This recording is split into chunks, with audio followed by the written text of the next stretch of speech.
చిన్ని విషయంలో సుబ్బు చేసిన దానికైతే ఆ రోజు నేను చెప్పింది అబద్ధమేనమ్మా అని చెప్పని ఇంకా చిన్ని చేతులు పట్టుకొని అయితే ఇంకా అడుగుతాడు.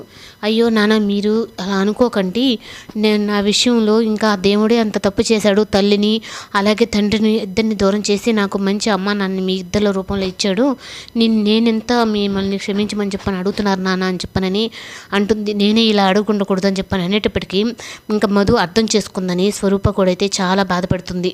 ఆ రోజు కావేరికి ఇచ్చిన మాట ప్రకారం నీ గతం తాలూకు ఏది నీకు ఉండకూడదని అలా చేశానే తప్ప నాకు ఇంకేది లేదు అని చెప్పని అనేటప్పటికీ ఇంకా సుబ్బు కూడా అయితే ఇంకా నువ్వు ఇదంతా తినమ్మా ఏం మనసులో పెట్టుకోవద్దు అని చెప్పి అనేటప్పటికీ ఇంక మధు కూడా నార్మల్ అయిపోతుంది. ఈ లోపల చంటి అయితే అక్క నీ ఫోను అక్కడ దొరికిందంట, ఆ రాహుల్ అన్న ఇచ్చాడు, నాన్న కూరగాయల బండికి పోయినప్పుడే నాన్నకి యాక్సిడెంట్ అయింది, అలాగే నువ్వు కూరగాయల బండికి వెళ్ళినప్పుడే నిన్ను ఇలా రౌడీలు ఏదో చేశారు అని చెప్పనని అక్క ఆ కూరగాయల బండి వద్దక్క, మనకు ఆ వ్యాపారం వద్దక్క అని చెప్పనంటే రే ఏదో ఏదో జరుగుతుందిరా కానీ అది అర్థం కావటం లేదు, కానీ ముందు అదేందో కనిపెట్టాలి అని చెప్పని అంటాడు. కానీ మధు అయితే మాత్రం మహి అయితే ఇంకా మధు గురించే ఆలోచిస్తూ ఉంటాడు. తనని ఎవరు ఆ రౌడీలు అంతగా కొట్టాల్సినంత అవసరం ఏమి, ఏదో పకడ్బందీగా తన మీద కోపంతోనే ఆ విధంగా చేశారు, వాళ్ళు ఎవరో తెలుసుకోవాలి.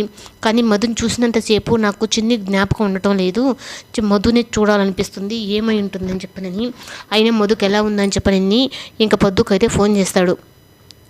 పొద్దుకు ఫోన్ చేయగానే మ్యాడీ ఫోన్ చేస్తున్నాడు అని చెప్పి అనేటప్పటికి ఇంకా మధు అయితే ఫోన్ తీసుకొని ఇంకా మాట్లాడుతుంది. చెప్పు మ్యాడీ అంటే ఇప్పుడు ఎలా ఉంది మధు అని చెప్పంటే బాగుంది, నేను ఇప్పుడు బ్రతుకున్నాను అంటే అది నీ వల్లనే, నాకు చాలా థ్యాంక్ యూ కూడా చాలా తక్కువ మ్యాడీ అని చెప్పంటే లేదు నువ్వు నా ఫ్రెండ్వి, నేను ఆ మాత్రం చేయలేనా అని చెప్పనని మహి అంటాడు.